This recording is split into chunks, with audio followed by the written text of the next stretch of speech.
He called his mother old girl too, sometimes reviled her for her dark skin, similar to his own, bluntly disregarded her wishes, not unfrequently tore and spoiled her silk attire, and he was still her own darling.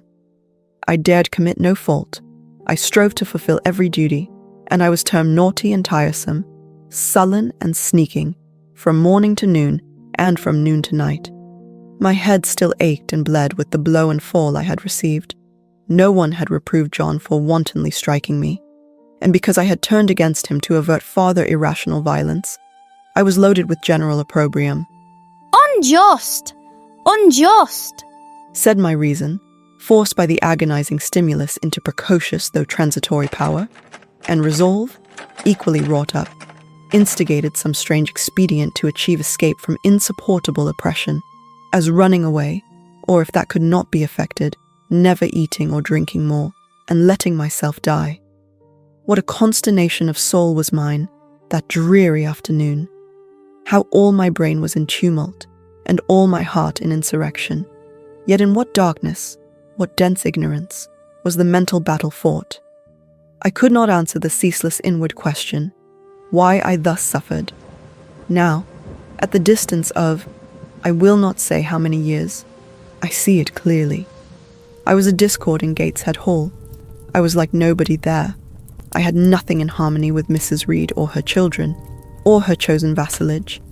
If they did not love me, in fact, as little did I love them, they were not bound to regard with affection a thing that could not sympathize with one amongst them, a heterogeneous thing, opposed to them in temperament, in capacity, in propensities, a useless thing, incapable of serving their interest or adding to their pleasure, a noxious thing, cherishing the germs of indignation at their treatment, of contempt of their judgment. I know that had I been a sanguine, brilliant, careless, exacting, handsome, romping child, though equally dependent and friendless, Mrs. Reed would have endured my presence more complacently. Her children would have entertained for me more of the cordiality of fellow feeling. The servants would have been less prone to make me the scapegoat of the nursery. Daylight began to forsake the Red Room. It was past 4 o'clock, and the beclouded afternoon was tending to drear twilight. I heard the rain still beating continuously on the staircase window, and the wind howling in the grove behind the hall.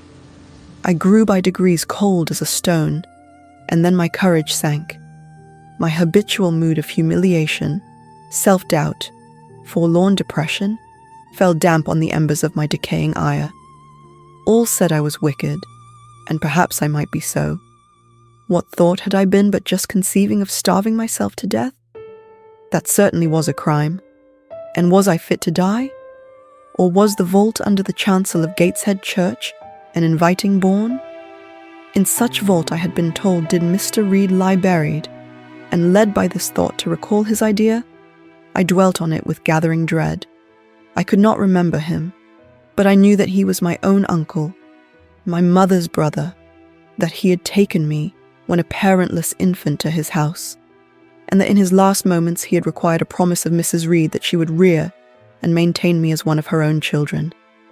Mrs. Reed probably considered she had kept this promise, and so she had, I dare say, as well as her nature would permit her. But how could she really like an interloper not of her race, and unconnected with her, after her husband's death, by any tie? It must have been most irksome to find herself bound by a hard-wrung pledge to stand in the stead of a parent to a strange child she could not love, and to see an uncongenial alien permanently intruded on her own family group.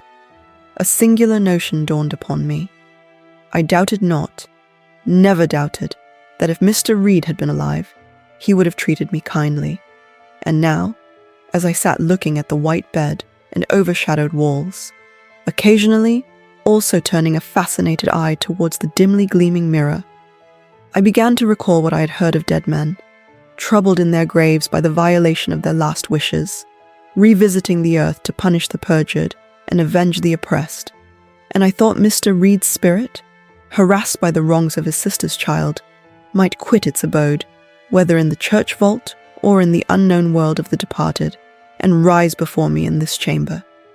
I wiped my tears and hushed my sobs, fearful lest any sign of violent grief might waken a preternatural voice to comfort me, or elicit from the gloom some haloed face, bending over me with strange pity.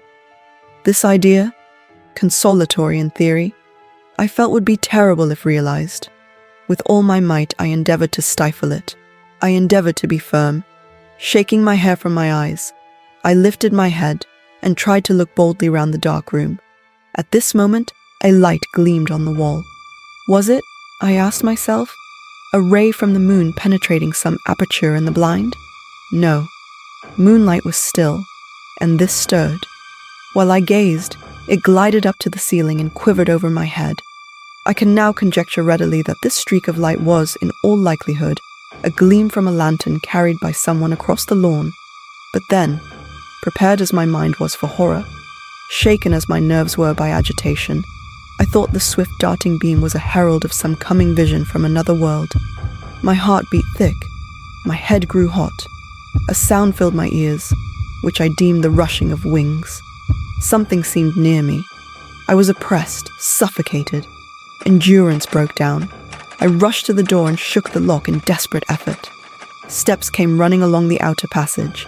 The key turned. Bessie and Abbott entered. Miss Eyre, are you ill? Said Bessie. What a dreadful noise! It went quite through me! Exclaimed Abbott. Take me out! Let me go into the nursery! Was my cry. What for? Are you hurt? Have you seen something? Again, demanded Bessie. I saw a light and I thought a ghost would come. I had now got hold of Bessie's hand, and she did not snatch it from me. She has screamed out on purpose, declared Abbott in some disgust. And what a scream! If she had been in great pain, one would have excused it, but she only wanted to bring us all here. I know her naughty tricks. What is all this? Demanded another voice peremptorily, and Mrs. Reed came along the corridor, her cap flying wide, her gown rustling stormily. Abbott and Bessie, I believe I gave orders that Jane Eyre should be left in the Red Room till I came to her myself. Miss Jane screamed so loud, ma'am. Pleaded Bessie. Let her go. Was the only answer. Loose Bessie's hand, child. You cannot succeed in getting out by these means, be assured.